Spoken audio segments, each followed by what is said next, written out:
शहरातील प्रस्तावित उड्डाणपुलासह राष्ट्रीय महामार्गावरील बास्केट ब्रिज अशा 624 कोटी रुपयांच्या प्रस्तावित प्रकल्पाला तत्वता मान्यता. नितीन गडकरी, केंद्रीय मंत्री, रस्ते वाहतूक व महामार्ग.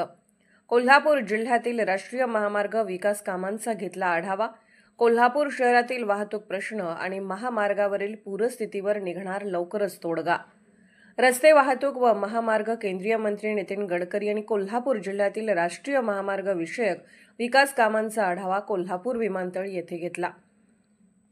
कोल्हापूर शहरातील वाहतूक प्रश्न आणि महामार्गावरील पूरस्थिती यावर मार्ग काढण्यासाठी शहरात फ्लायओव्हर आणि राष्ट्रीय महामार्गावर बास्केट ब्रिज अशा 624 कोटी रुपयांच्या प्रस्तावित प्रकल्पाला त्यांनी तत्वता मान्यता दिली.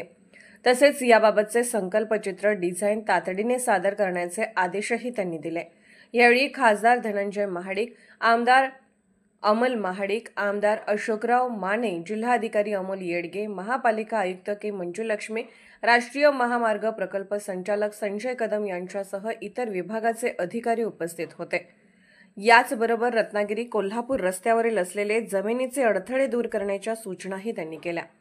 यावेळी जिल्हाधिकारी अमोल येडगे यांनी जमिनीचे प्रश्न 8 दिवसात मिटवून ती जागा हस्तांतरित करू, तसेच ज्यांचे पैसे वाटप शिल्लक आहे त्यांचे पण 1 महिन्यात पैसे वाटप करून तीही जागा हस्तांतरित करू असे सांगितले. यामुळे राष्ट्रीय महामार्गाचे आंबा ते पैजारवाडी व पैजारवाडी ते चोकाक ही दोन्ही कामे एप्रिल 2026 अखेर पूर्ण होणार आहेत. या ठिकाणच्या लोकप्रतिनिधी व नागरिकांच्या मागणीनुसार आंबा ते पैजारवाडी या दरम्यान 5 अंडरपास व 7 किलोमीटरच्या सेवा रस्त्याला, तसेच पैजारवाडी ते चोकाक या दरम्यानच्या 5 अंडरपास व 17 किमीच्या सेवा रस्त्यालाही यावेळी तत्वता मान्यता देण्यात आली. तसा प्रस्तावही दिल्लीला सादर करण्याच्या सूचना त्यांनी केल्या.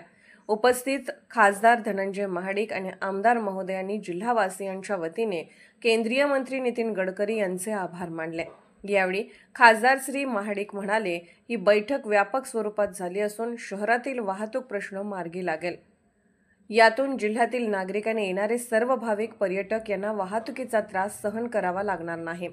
तसेच गडिंग्लज व आजरा शहरासाठी रिंग रोडचीही मागणी करण्यात आली असून त्याचा प्रस्ताव देण्यात येणार असल्याचे त्यांनी सांगितले.